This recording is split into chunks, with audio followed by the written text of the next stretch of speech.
that in the Muslim world also we've started summits like this where ideas are exchanged, intellectual activities promoted.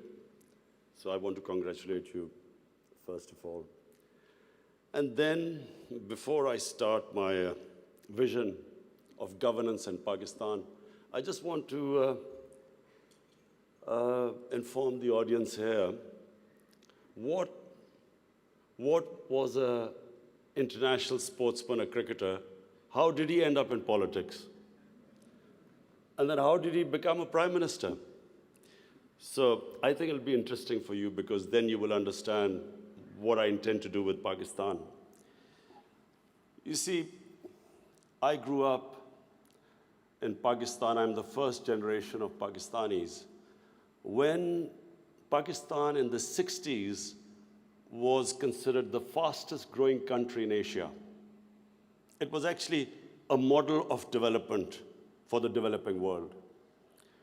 I just met Sheikh Mohammed today, and he again reminded me that Emirates Airline was helped by Pakistan Airlines in the 70s. So Pakistan was a country with optimism, hope. We grew rapidly. We had excellent governance system. Our bureaucracy was one of the best in Asia. And that's the Pakistan I grew up in. So then I played international cricket. When I started my international cricket, Pakistan was one of the weakest teams in world cricket.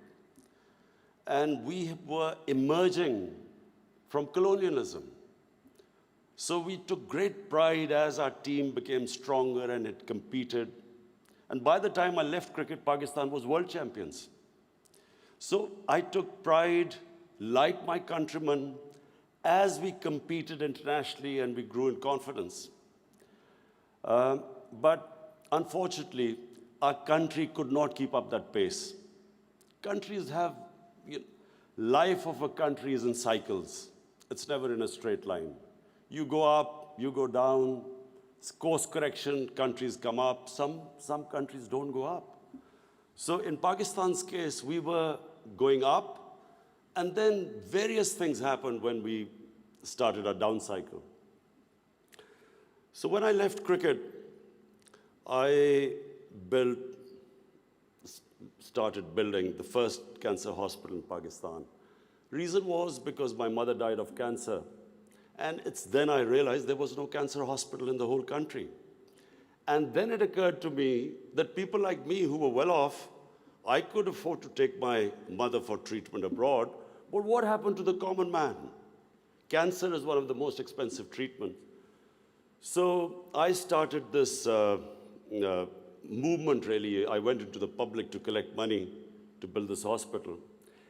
And so I'm just explaining to you how I got into politics. So one was cricket, watching our country go up as a cricketing nation, the pride that we could compete internationally and become world champions. Second was this cancer hospital. When I went to the public to collect money, I realized that our people are very generous and strong. Poorest of the poor people supported me. And I did what no one ever thought would happen, is that from public, I eventually collected money and built the hospital. And not just that I built it. It's a cancer hospital where 80% of patients get free treatment. Cancer treatment is one of the most expensive treatments. So then first I built it, and then to run the hospital, I again went to the people. And so it is the only private cancer hospital in the world which treats 80% people free, because it's the people who donate to the hospital. They built it, they run it. So I kept thinking, why is it that people are so generous to build a hospital and run it, but why don't they pay taxes? We were a country, and then I discovered we're a country which is amongst the top 5 countries in giving charitable donations. But at the same time, We are right at the bottom in giving taxes. And the reason was that people did not trust the government. They thought that their taxes were wasted by the government. It was spent on the lavish lifestyle of the ruling elite. So why would people pay taxes? And of course, then the levels of corruption, because corruption is basically stealing taxpayers' money. But there was a third reason why I ended up in politics.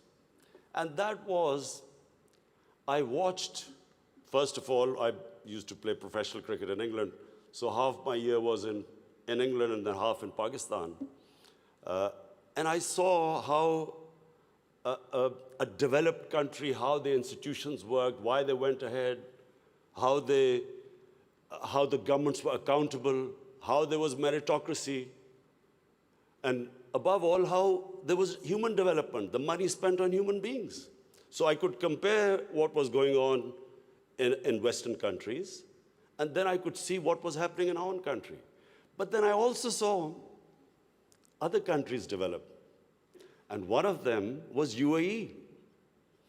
I used to play cricket in UAE from 1980 onwards, and I saw UAE kept developing. And then afterwards, we saw China develop. So the common thing in all countries that have gone ahead is governance. And governance has two aspects.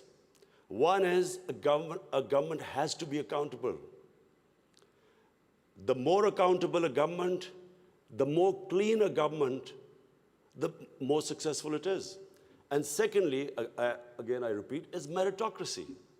The better the system of getting the best talent to the top, the better the country. Let me just give you a sporting example. Australia is the most successful cricketing country in cricket history of over 200 years, because Australia has the best system of bringing its talent up.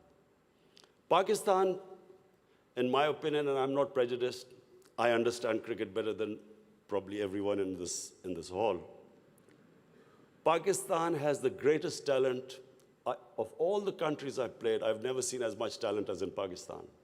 But we do not have a system of bringing that talent up. So what's the point of having great talent if you do not have a system of meritocracy which brings the talent up? And that's in every field. In the 60s, the reason Pakistan went up, because our civil service exam was the toughest.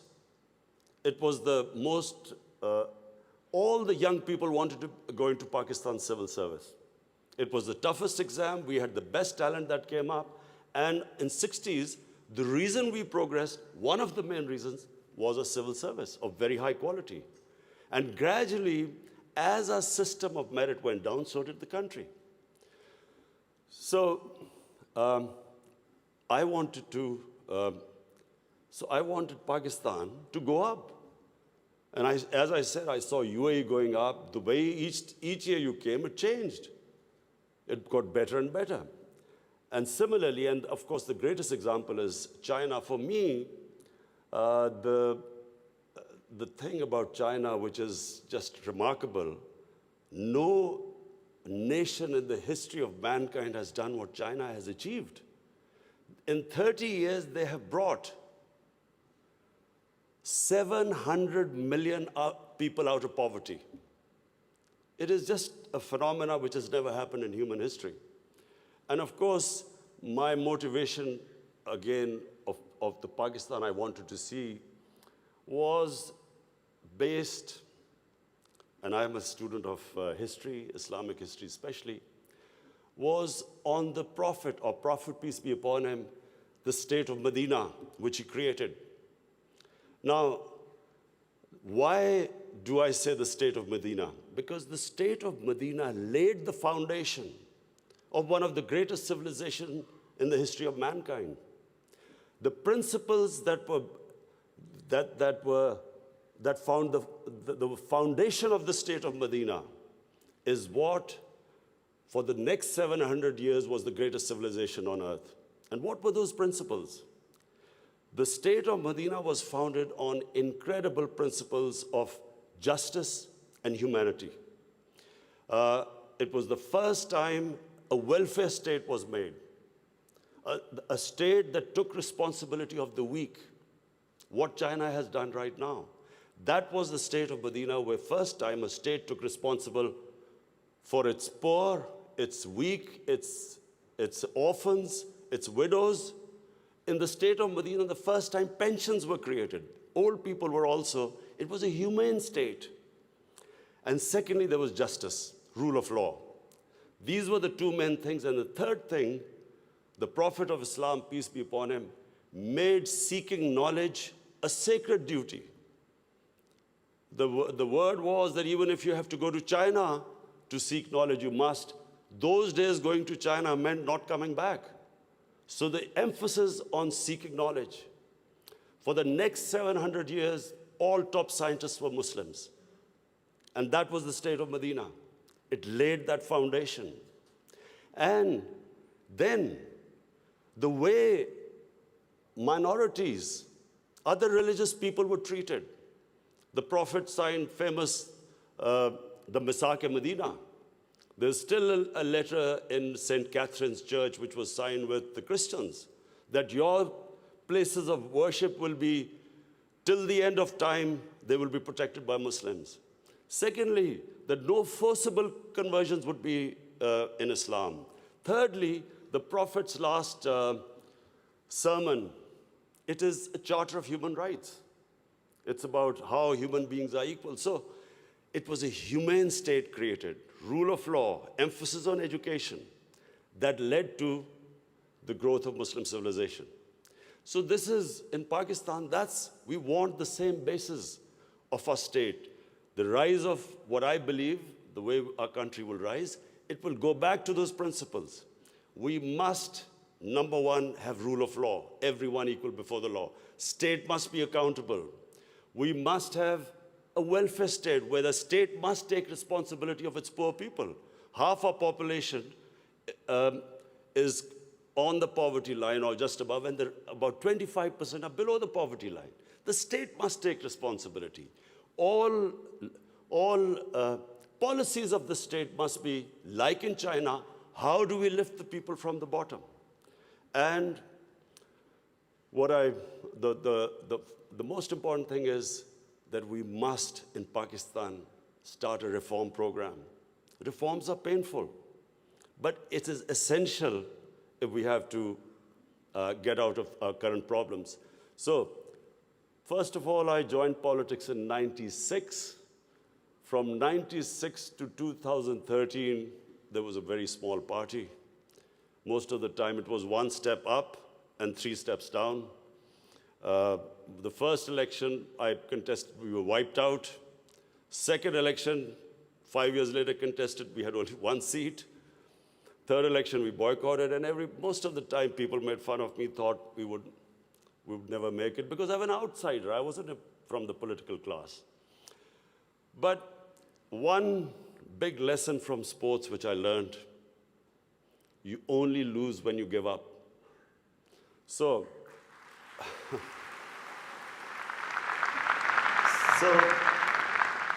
kept learning from my mistakes, kept getting up, falling, getting stronger. Eventually, we formed government in one of the 4 provinces in 2013, and it was the KP province, which was devastated by war on terror. It was on the border of Afghanistan, the tribal areas, the whole fighting took place in that region. The police was devastated by attacks. We had 70% of industry closed. And KP has a reputation that they only give you 1 chance. Each government comes once, it's ousted the next time. So we came in a coalition government, and we started our reform programs. First of all, we started spending money on human development, health and education. Secondly, we did, first time in Pakistan history, no party had done before, we started spending money on climate change. Pakistan is about 8th in the countries that are most vulnerable to climate change. So we took this ambitious mission of planting 1 billion trees in 5 years. And then we reformed the police, depoliticized our police, depoliticized our bureaucracy, and then started tourism. Because KP has a lot of tourist sites. It was the center of Buddhist civilization, so religious tourism, but we have the best mountain scenery there. So anyway, by the end of 5 years, we had half poverty in those 5 years. The poverty had gone half. And a province which never gave you a second chance, we came back with 2/3 majority in 2018. Not only did we win there, then we formed government in the last election. We got 17 million votes, which is the highest ever won by a party. And so now we have our reform agenda. And as I repeat, reforms are painful. You know, when you take reforms, when you make reforms, people suffer. They go through a difficult times. It's like a surgery. When you conduct surgery, for a while, the patient suffers, but then he improves. The worst thing that can happen to a society is that you keep postponing reforms because of the fear that you will have opposition, the vested interest will stand up, and you don't do reforms. So we've started on an ambitious reform program. That's number one. We are trying to change improve all our economic policies. We have trying to cut down our fiscal deficit. We are trying to improve exports, cut down our imports. We have unfortunately had to raise bills because we came up with, when we got into power, we had massive fiscal deficit and current account deficit. So we are doing that. But in my opinion, Pakistan now has a chance. Already we are seeing optimism. Investors are coming into our country. We feel that this is the time that Pakistan will take off.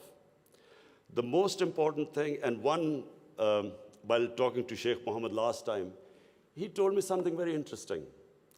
He said that you must allow businesses to make money.